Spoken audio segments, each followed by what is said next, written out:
All right, hello everyone. This is Omni Talk Retail. I am Chris Walton. And I'm Ann Mazinga. And we are coming to you live from NRF. This is our first interview of the day from the exclusive Fusion Group podcast studio. And look at this. Look at these surroundings. Yes, the Omni Talk recording studio inside of the Fusion Group booth. It says we're on air behind us too, Ann. Because we are. Yes, because we're always on air throughout this entire show. You don't need me to duck to show that. Yeah, right? Yeah, duck down, Tyler. Duck down. A little bit. But standing between us, and yes, you should stop by. If we're here all day, if you want to see us, you want to come see all the cool tech on display in the Fusion Group booth number 4938 for those interested. And without further ado, I want to introduce the gentleman standing between Ann and myself, Tyler Davis, excuse me. Tyler Dennis is a guy I went to college with. Tyler Davis, the VP of Merchandise Operations at PetSmart. Tyler, welcome to Omni Talk. Thank you. It's really good to be here. Appreciate it. That's a different podcast that Chris is wanting to do with you, I Tyler. My college golf friend. Yeah, yes, exactly. Yes. I had trouble not writing that every time I was communicating with Tyler, too. But, hey, it happens. Well, Tyler, why don't we start by just giving us a little bit of background on you and your role at PetSmart? So I lead the merchandising operations team at PetSmart, okay. Which really connects all things merchandise strategy with the final execution of how it shows up for our customers in stores online. It's totally a fun job. I love it. I've been at PetSmart for 5 years in various leadership roles within merchandising, and then prior to that, I was at Target in Minneapolis for 11 years as well. So online and in store, the job entails both of those areas of operations? Yeah, I mean, specifically, we spend a lot of time on in-store execution, of course, but also connecting with the full enterprise. Yeah. Okay, got it. So you're at NRF. You were asking me a little bit before we went on air. What brings you here, and how do you approach a conference like this? Well, it's my first time specifically at the NRF Big Show. Okay. I've been here a couple years just on the student recruiting portion that happens the weekend prior. Okay, cool. Which is a ton of fun. But honestly, I would say I've been to many conferences. This is a huge show, so I guess when I was getting ready for it, it was number one, setting an intent of like, what do you want to get out of the show? Yeah. What are some specific business questions you want to get answered? And then I spent quite a bit of time prepping. So I would say I have about, call it 60% of the show actually scheduled with meetings with current and future potential partners. Awesome. But I also wanted to have some time open as well to meet new people and attend the expo and also find some reasons to get inspired. Yeah, and what are some of those intents, if you can let our audience in on some of that? What are you looking to do here? What are you looking to accomplish? Well, honestly, I would say over the past couple years since the first round of ChatGPT introduction and LLMs and what it means for how this could really disrupt our space, separating the hype with a couple of those words that could turn into drinking words and you'd be under the table by 10 a.m.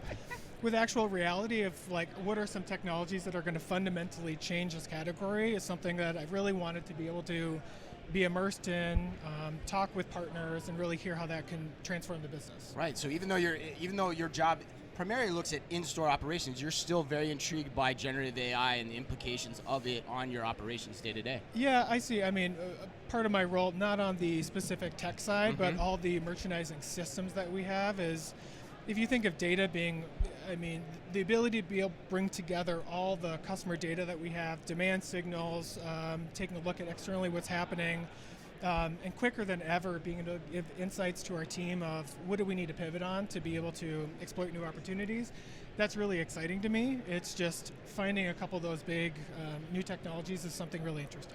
Tyler, how do you, as a leader, which by the way, I bet the recruiting job for PetSmart, especially with you and how prepared you are, is not difficult. It's not a difficult one. I bet you get a lot of people coming to work for you. It's a fun place to work. Yeah, I bet. You know, having a gerbil ball roll through a meeting or a dog snoring in a meeting is pretty funny.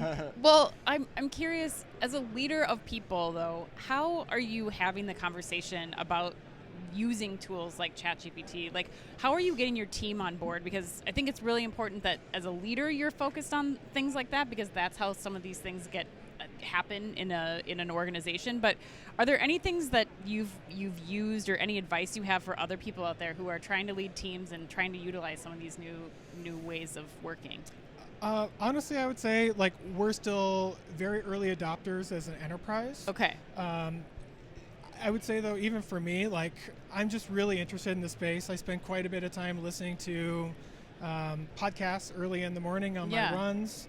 And then trying to find ways to be able to incorporate just into my routines and to the team routines. Yeah. So that could be taking a first pass at a deck with using an LLM to be able to help with that. Okay. A first pass even at reviews once in a while. Right. Maybe once in a while. I do a lot of editing with Oh it. my reviews, God, yeah. yes. But I think you That's have to the first start. place I would have used it Yeah. in my day. Yeah, I think you have to start small though. Yeah. Otherwise, it can Gotta seem acclimate really yourself, overwhelming. But it's baby steps and starting to incorporate into business routines. That's awesome. Thanks for that was off topic, but I was just kind of curious as a leader how you're coaching people, especially heading into this new year.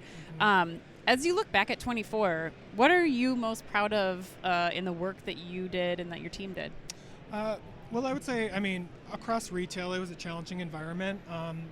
The impact of inflation in the space and how the customer responded to it. Yeah. It was a challenge, especially if you think of less money for discretionary spend. That can impact our total product mix, and of course that puts a headwind on our business model. But I would say really early we recognized what was happening, and big retail operations can be a challenge to move really nimble, really quick, but we spent a ton of time taking a look at our assortment architecture. Okay. Really taking a look at value engineering actually in the product. Okay. Taking a look at all of our promotions and really doing a clean slate exercise to make sure that we had really compelling value propositions. Okay. And then ultimately what my team did is a lot of work on actually taking retails down in stores. So we did retail reductions on thousands of items in stores, which was a huge lift from a lot of scenario planning, building business case, et cetera. But I'm really proud of some of the green shoots that we were seeing. Definitely some basket information's getting better, UPT improving, and then starting to see some early reads on market share as well. And were you hearing that from your clients, that there was they were overwhelmed by assortment, or was this strictly a move like we just need to cut some SKUs here to make this easier and to boost profitability? There was some SKU cutting. A lot of it was just taking a look at the actual absolute retail that we had for things. And the pet space is really fun because it's discretionary. People love to spend money on their pets.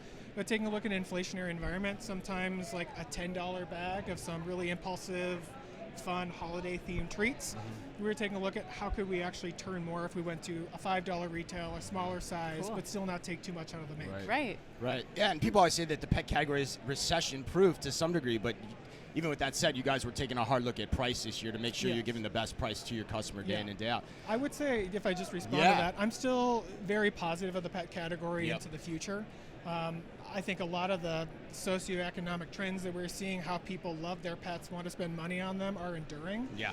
This was just a recalibration year that we saw in the space. Mrs. Omni Talk would support that last comment wholeheartedly, my friend. All right, so let's get down to brass tacks here. I want to put your feet to the fire a little bit because we're at NRF. There's a lot of cool tech here, but 2025, it's the here and now, right?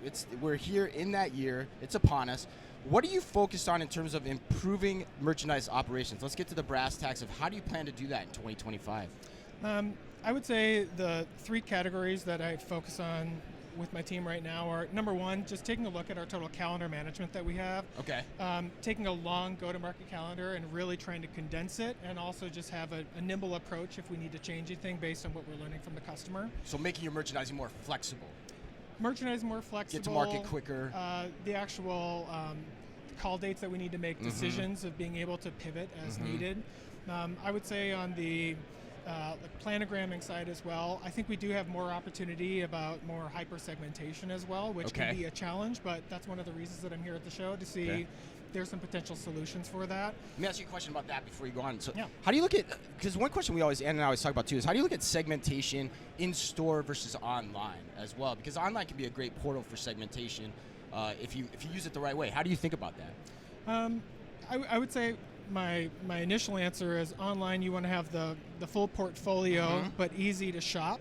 That way if you're there for a mission trip, it's really easy to find what you want, but then also have other, call it PLPs, experience pages, to be able to have a little bit more impulsive or education building. In store, I think is just more, I think especially with being able to ship from store as well, and your stores serving as distribution centers, I think the future what segmentation means is going to be different. I do too, yeah. Yeah, you might not want to have as much hyper segmentation down to a store level, but I think that's something that we're debating. And then from a pricing perspective, we're implementing a new pricing system, which I'm really excited about. Oh, wow. We're about 50% implemented, but this next year it's going to be the final 2 segments, which brings together our full pricing life cycle with clearance and promotions, which honestly allows us to see a ton of market intelligence of what's happening in the market, how our price is changing, and actually coming up with recommendations as well for the teams. Got it. So you're investing in pricing technology as well as a company. Absolutely. That's really great. All right. Well, that wraps up our coverage today with you, Tyler. Thank you so much for taking the time with us and sharing all that you did. We wish you much success in your first big show. Thank you. And again, thanks Thanks for spending time with us. Yeah, this was awesome. Thanks again to Fusion Group for giving us a space to talk to people like Tyler. We'll have more interviews coming at you in the course of the next couple of days. And until then, Be careful out there.